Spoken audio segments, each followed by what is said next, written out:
On the highway into Whyalla, South Australia, there is a warship sitting on blocks. 56 metres of grey steel hull raised 2 metres off the ground, 2 kilometres from the sea.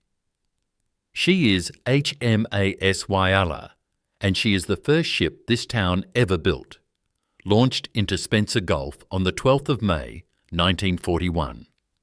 In 1984, the City Council bought her back for $5,000. In February 2025, two governments spent $2.4 billion on the town behind her. And here is where the title of this film is wrong, and it is wrong twice. Whyalla was never the richest city in Australia, and Whyalla has not gone broke. Its owners have, twice in 10 years, and it took public money to stop the town going down with them. This place has had 4 owners in 25 years and has never once owned itself. Before we go any further, if you want to keep these stories alive, I've created a book with the complete Australian lost factories. The workers, the gates, the Australian maid, all gone. The link is on the first line of the description. Back to the story, a note before we begin. This story is told on Barged country in the upper Spencer Gulf, and it contains the names of people who have died. Chapter 1. The loading problem. There was no village here first, no crossroads, no farming town, no river mouth, no natural harbour that anybody had ever wanted for its own sake. Whyalla did not grow out of anything. What was here was saltbush, mangrove and a low rise on the coast that Matthew Flinders had marked on his chart in 1802 as Hummock Hill. And then nothing happened to it for 99 years. This is Barged country, and it has been for a very long time. Native title over it was determined in the federal court, and the determination ceremony was held on the 27th of June, 2018. It was never ceded. What put a town on it was arithmetic. In 1899, the Broken Hill Proprietary Company took a lease over iron ore in the Middleback Range, about 50 kilometres inland. BHP was a silver and lead miner from Broken Hill, about 400 kilometres east, over the border in New South Wales. And here is the part that explains everything else in this film. It did not want the iron for iron. It wanted it as flux. Iron ore helps draw the impurities out of lead, and BHP had lead smelters at Port Pirie, on the other side of Spencer Gulf. The ore was a chemical input for a business that was about something else entirely. So the company needed a place to load it onto ships, and the coast at Hummock Hill was chosen for one reason and one reason only. It was the nearest deep water to the ore. That is the founding of Whyalla. Not a decision to build a town, a decision about where to put a jetty. What followed came in the order you would expect. An Act of Parliament in 1900 to authorise a tramway and wharves. Men brought over from Port Pirie in January 1901 to build the line. 54 kilometres of narrow gauge from Iron Knob opened in August that year. The first ore crossed the Gulf in 1903. And a construction camp that never left. There is one detail that tells you what kind of place this was, and it is not a small one. There was no fresh water, not a drop within reach of a shovel, anywhere near the site. So the drinking water was barged across the Gulf from Port Pirie and sold and rationed like any other cargo for more than 40 years. The post office was renamed Whyalla on the 1st of November 1919. The town was proclaimed in April 1920, and everything the company owned there, it owned entirely. The mine in the range, the tramway that carried the ore, the jetty that loaded it, the camp that housed the men who worked all three. There was no independent economy of any kind, no farmland to fall back on, no river, no second industry, and no purpose that did not run through a ledger kept in another city. And in 1937, an Act of Parliament changed what the place was for. Chapter 2. A Contract with the Force of Law. In 1937, the South Australian Parliament passed the Broken Hill Proprietary Companies Indenture Act. Get the Premier right, because almost every telling of this story does not. It was passed under Sir Richard Butler. Thomas Playford, whose name is attached to everything else in South Australian industrial history, did not become Premier until 1938. What the Act did was set aside the land and then bind the company.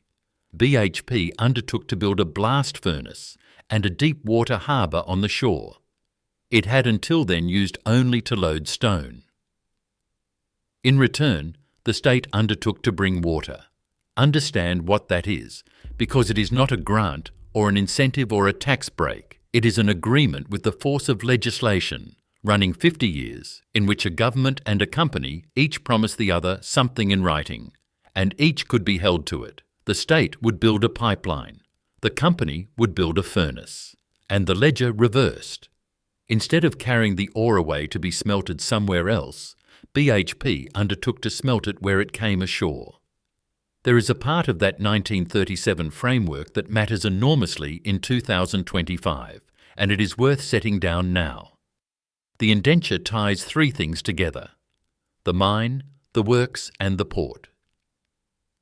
Hansard put it plainly in May of 2025, the Act and the indenture form a unique governance framework that links the mine, the steelworks and the port. Now, the correction, because there is a story in Whyalla about this, and half of it is wrong.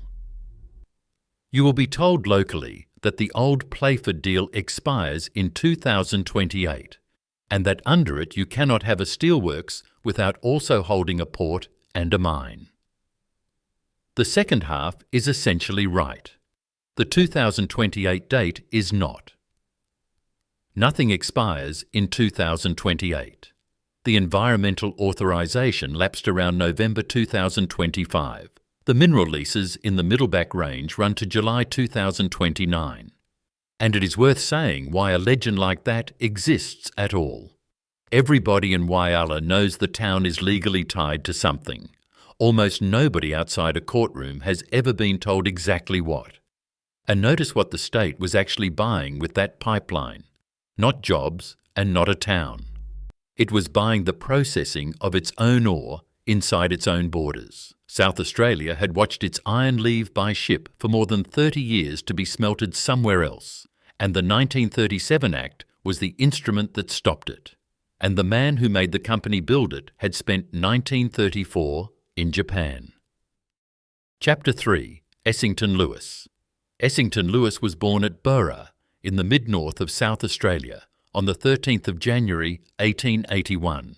St Peter's College, then the South Australian School of Mines, then BHP in 1904, General Manager by 1921, Managing Director in 1926. In 1934, he toured Japan. What he came away with was a conviction that a war in the Pacific was coming, and a second conviction that Australia could not fight one. The country had almost no capacity to make its own munitions, its own aircraft, or its own ships. Within a day or two of leaving, he had drawn up a private plan. Stockpile raw materials. Build ships here. Manufacture munitions and aircraft here. The memorandum is remembered as Notes on Japan, and it reaches us mainly through Geoffrey Blaney's biography of him, so this film is attributing it rather than asserting it. What is not in doubt is what he did next. In 1936, he formed the syndicate that became the Commonwealth Aircraft Corporation, building Whyalla at Fisherman's Bend in Melbourne, and then, on the 11th of June 1940, 1 week after the evacuation of Dunkirk, Robert Menzies appointed him Director General of Munitions. When Curtin succeeded Menzies, Lewis's powers were widened to cover aircraft production as well. He refused to take a salary from the Commonwealth. Consider that arrangement for a moment.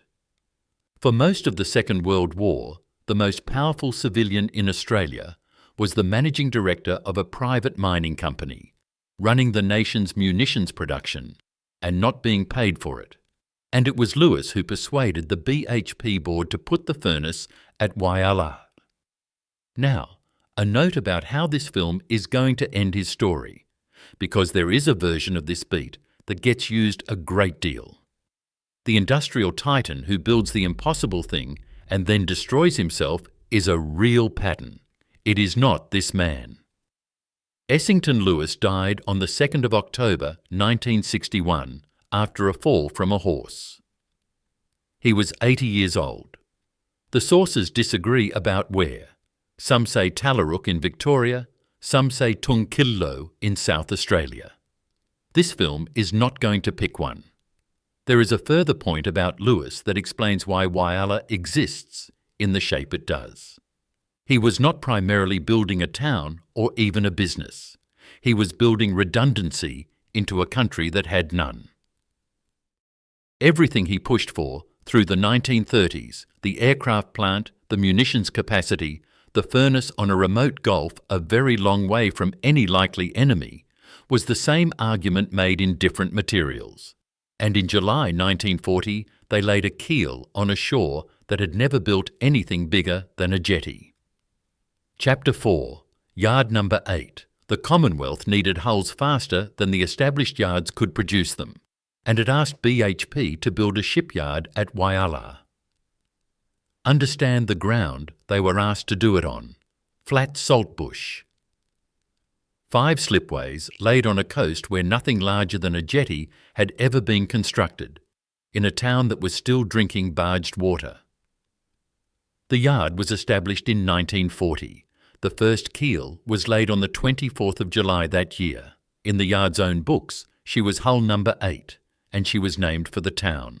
On the 12th of May, 1941, she went down the slipway stern first into Spencer Gulf, christened by Lady Barclay Harvey, wife of the Governor of South Australia. She carried the town's name on her bow. And the bow of a ship rhymes with wow, which is a small thing, and this film is going to get it right because the people in that town will notice if it does not. She was commissioned on the 8th of January, 1942, a Bathurst-class corvette of about 650 tonnes. A small, plain, hard-worked mine-sweeping escort of the kind the Navy needed by the dozen. She earned 3 battle honours: Pacific, New Guinea, Okinawa, and she was in Sydney Harbour on the 31st of May, 1942, the night 3 Japanese midget submarines came through the boom net. 3 more corvettes followed her down the same slipways inside the same year. Kalgoorlie in August, launched by the wife of Thomas Playford, by then the Premier. Gawler in October. Pirie in December, launched by Mrs. Kleeman, the wife of the BHP superintendent at Whyalla. 4 warships in 7 months, off a shore that had been a loading point inside living memory. And days after the first launch, blast furnace number 1 was blown in. It had cost over £2 million and taken about 3 years to build. It was the first blast furnace in South Australia. Now the part the tellings of this story usually skip, and it is the part that matters. For the next 24 years, Whyalla did not make steel. It made pig iron, roughly 750 tonnes a day, run off molten, cast and shipped east to BHP's steelworks at Newcastle to be turned into steel by somebody else. The town smelted, another town finished, and took the name that went with it. Whyalla made the iron for the steel that built the country, and for a quarter of a century it was not allowed to call itself a steel town. And the coast was treated as a target. Hummock Hill was fortified with 4 3.7-inch guns and a shipping identification post. And consider what that arrangement did to the town's sense of itself. Whyalla in 1945 had built 4 warships and was pouring iron around the clock, and it could not have told you it was a steel town, because it was not one. It was a stage in somebody else's process. The thing that finally let the town grow arrived in a pipe. Chapter 5. The Water and the Peak. On the 31st of March 1943, the Morgan to Whyalla pipeline became operational. Roughly 360 kilometres from the Murray River at Morgan, across dry country, to a town that had been drinking water off a barge since 1901. Say what that actually meant. Everything Whyalla became after this point is downstream of a pipe. The furnace could not have grown without it, and neither could the houses. A town of a few thousand people had been the absolute ceiling as long as the water came by ship. The growth was immediate, and it did not stop. About 1,400 people in 1938, over 5,000 by 1943. 14,000 by 1961, the year Whyalla was proclaimed a city. Across the 1960s, it doubled again, from around 14,000 to 30,000, with the South Australian Housing Trust putting up something like 500 houses a year. And in May 1965, the fully integrated steelworks opened. Ore, smelting and finished steel on one site for the first time. From that year, the town no longer merely smelted for somebody else. One nuance worth having. Right. Thomas Playford drove the 1958 agreement that produced those works. But Playford lost office in 1965, so the man who declared them open was Premier Frank Walsh. The population peaked in the mid-70s at around 33,000. Flag that figure, because it is genuinely disputed. The City Council's own history says 33,000. Other sources say 38,130 at the 1976 census. This film is not going to pretend to know which, and the Yard, between 1941 and 1978, built 66 vessels. Flag that one too. The Maritime Museum counts 66, including an oil rig and a pair of barges. Count only ships and you get 63. It is a counting convention, not a dispute about history. For a time, it was the largest shipyard in Australia. It closed in 1978. Now the reason, and this is where a great many tellings of Whyalla spend their entire running time.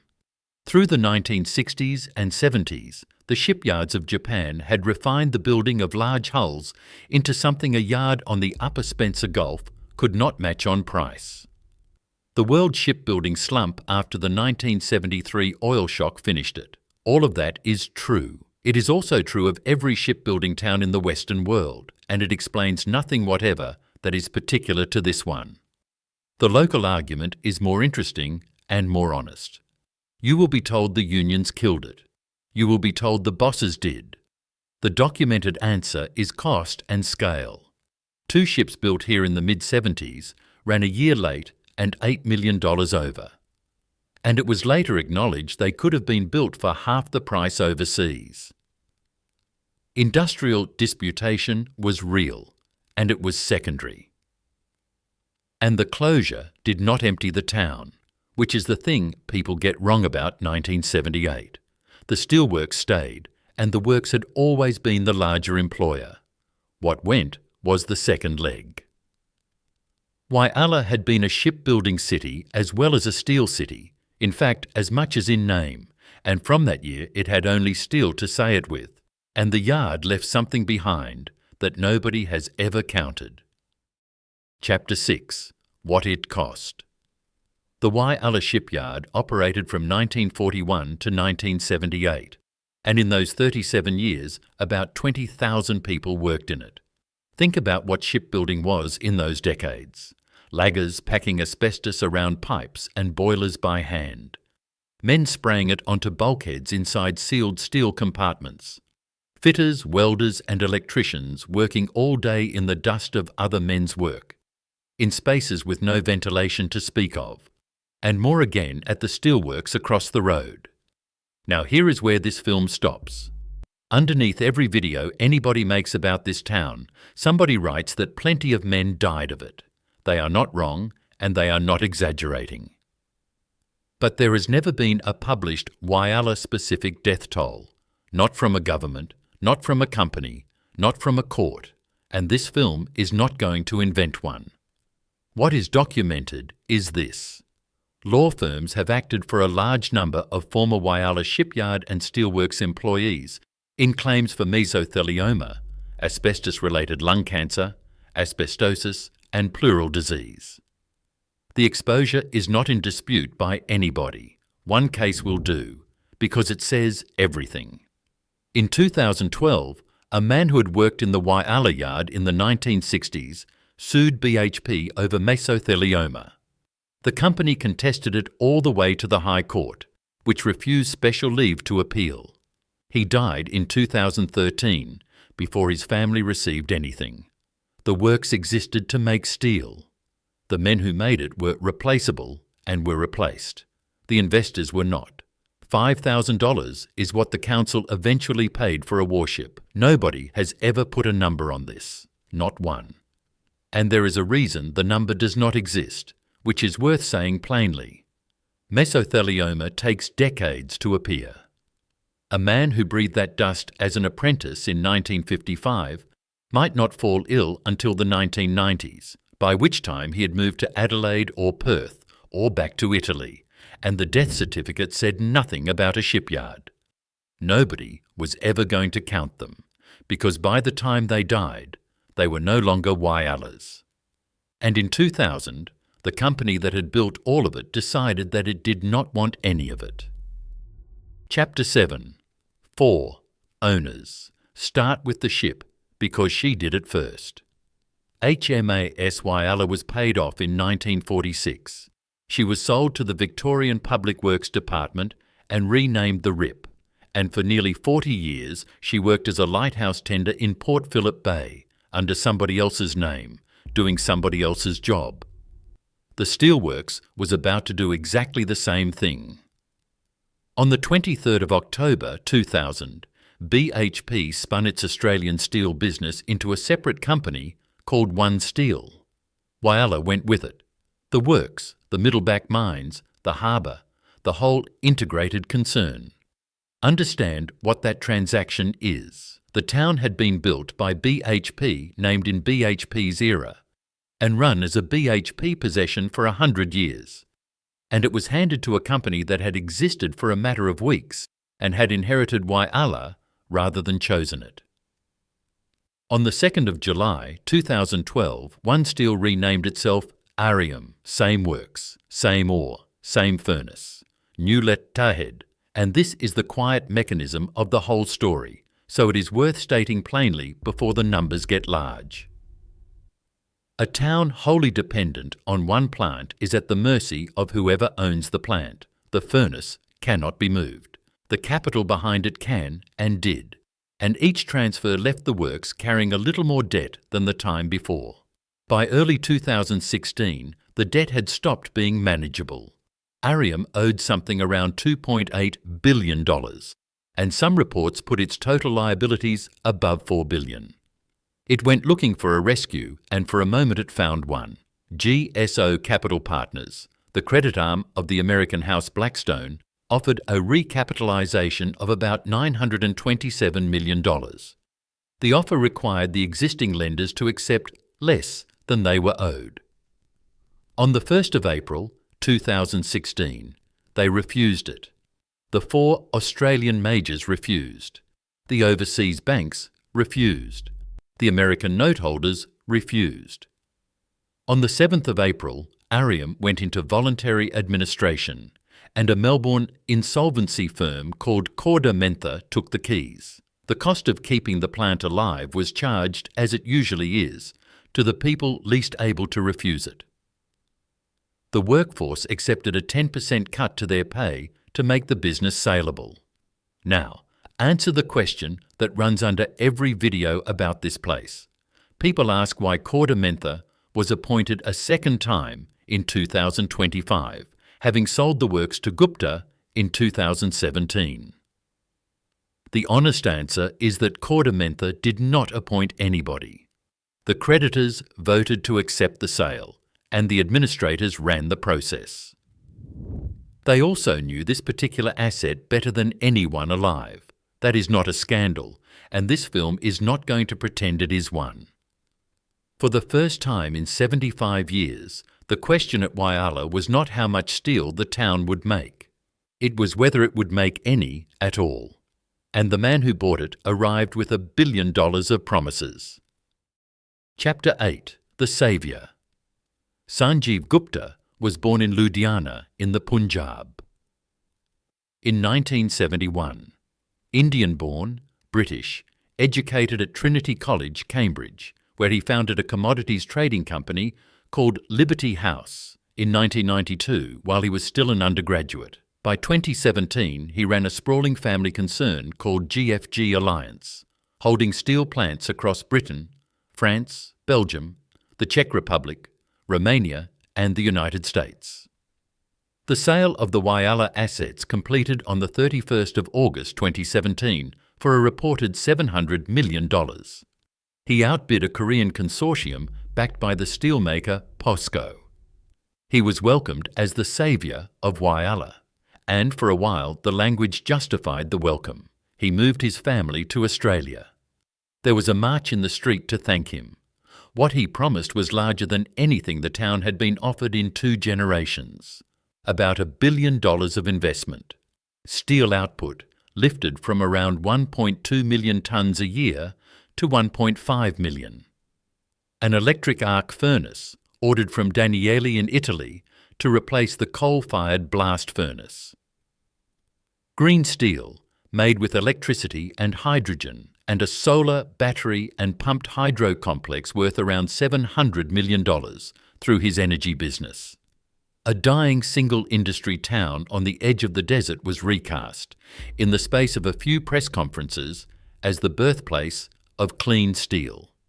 The town believed him because the alternative to believing him was 1,100 jobs and no other bidder, and the workforce took a second 10% pay cut in as many years, this time to secure the owner who was meant to save them. Now, the measurement, and this film is going to be precise about it, because precision is the only thing that protects a story like this. The expansion to 1.5 million tonnes was not delivered. The electric arc furnace was not built or commissioned. The hydrogen did not arrive. And the coal blast furnace he had promised to retire was not replaced. It went on running, older each season, harder to nurse through each campaign, and now the only means by which the town made anything at all. $5,000 for a warship, $700 million for a steelworks. The Federal Industry Minister, Ed Husic, put the government's position this way. There had been a hope that the owners would pay their bills and invest the way they said they would. And when that did not happen, governments decided to step in. And there is a pattern worth naming here, because it is the same one that ran through the previous 3 owners. Every one of them arrived promising to invest in the works, and every one of them left it a little older than they found it. Gupta's version was simply the largest promise, and the shortest distance travelled toward it. And the money that bought it had come from invoices for trade that had not happened yet. Chapter 9. The Furnace That Froze. Lex Greensill grew up on a farm near Bundaberg in Queensland and founded Greensill Capital in London in 2011. The business at its core was old and entirely respectable. Supply chain finance. Pay a company's suppliers early at a discount and collect the full amount from the company later. Greensill extended it into something newer. The firm lent not only against invoices that had already been issued, but against prospective receivables. Invoices a client merely expected to raise at some point in the future. In certain cases against trade with companies that were not customers and might never become customers. GFG was Greensill's largest client. Reported lending to Gupta's businesses ran to about $5 billion United States dollars. Note the currency. That figure is American, and so are the ones that follow. On the 8th of March 2021, Greensill Capital filed for insolvency. What the regulators found afterwards is worth stating exactly, because the exactness is the point. The German banking supervisor, BaFin, found that Greensill Bank in Bremen could not prove the existence of receivables it had purchased from Gupta's companies. It shut the bank on the 3rd of March 2021 and filed a criminal complaint against its management. Be careful with that sentence. It is a finding about a bank's books in Germany. It is not a court finding against anybody in this story. Credit Suisse closed 4 funds at short notice holding around 10 billion United States dollars of client money. The Swiss regulator later found the bank had seriously breached its supervisory obligations. And on the 14th of May 2021, the United Kingdom's Serious Fraud Office opened an investigation into suspected fraud, fraudulent trading and money laundering in relation to the financing and conduct of the business of companies within the Gupta Family Group Alliance, including its financing arrangements with Greensill Capital. It escalated in April 2022. It remains open. No charges have been laid anywhere. An investigation is not a finding of guilt. Sanjeev Gupta and GFG deny any wrongdoing and have not been charged with any offence, and this film says nothing beyond that. Whyalla could not read a balance sheet in London, but it could feel the floor go. In the middle of March 2024, a planned 2-day maintenance stop at the blast furnace ran long. The furnace cooled below the temperature at which iron stays liquid and the metal set solid inside the hearth. Then the shell was damaged during the attempts to restart it. It stayed down until July. It failed again in August, that time over a shortage of coking coal. Across 2024, the heart of the town stood cold for about 8 months. The plant was losing money at a rate the owner and the administrators described differently, and the gap is itself worth hearing. Gupta said it was about $1 million a day. Kordamentha later told creditors it was 1.5. 1,100 workers had shifts and pay cut by as much as 30%. Around 2,000 local contractors, electricians, fabricators, carriers, these small firms for whom the works was the only real customer in town, had gone unpaid since August. The man who had promised to replace a coal furnace with hydrogen had instead let it freeze solid, with the iron still inside it. There is something worth understanding about a blast furnace that makes this worse than it sounds. It is not a machine you switch off and on. It is a chemical process that has to be kept above a temperature continuously, for years at a time, and a campaign between relines can run a decade or more. Letting one go cold is not a breakdown. It is closer to a death, and on a Wednesday morning in February, the state took it off him in about 15 minutes. Chapter 10. $5,000. On the 19th of February 2025, at about 10:45 in the morning, the South Australian Energy and Mining Minister, Tom Koutsantonis, stood up in the House of Assembly. What he introduced was a set of amendments to the Whyalla Steel Works Act of 1958. Say the irony out loud, because it is the most elegant thing in this story. The statute that built the works was used to take them back. Standing orders were suspended. The bill went into Hansard without being read aloud. It passed both houses in about 15 minutes and was hand-delivered to the governor while legal papers were being served on the company that ran the plant. It had been drafted in secret precisely so that nobody could act first. The Premier, Peter Malinauskas, called it surgical. What it gave the state was the right to enter the works, the right to open the operator's accounts, and a first-ranking charge over what it was owed. And then, having armed itself, the state used those powers to put the company into administration. The numbers underneath it were these. One Steel Manufacturing's liability stood at $1.34 billion, including $437 million owed to trade creditors and suppliers. The state was owed more than $300 million. SA Water alone was owed $15 million. The next day, the Prime Minister, Anthony Albanese, the Premier and Industry Minister, Ed Husic, announced $2.4 billion, $100 million immediately, $384 million to hold the works up through administration, and $1.9 billion for whatever comes next. Now, it would be easy to end this with a moral. To say that Whyalla proves the danger of building a town around one industry, or the cruelty of absentee owners, or that a country should not sell its steel to foreigners. All of that is true as far as it goes. It is also true of a dozen towns, and it is not the particular truth of Whyalla. The particular truth of Whyalla is that the town was never the point. It was a loading problem. BHP needed the nearest deep water to a hill of ore. Everything else, the tramway, the jetty, the furnace, the shipyard, the pipeline, the houses, the schools, the people, was built downstream of that. A single decision, made in an office 1,000 kilometres away, about where to put a wharf. And the town has never owned it. Not for one day in 125 years. So who was it ever for? What Whyalla still does is not small, and it is worth saying before the end.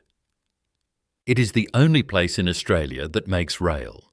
It produces about 3/4 of the country's structural steel and roughly 1.2 million tonnes of raw steel a year.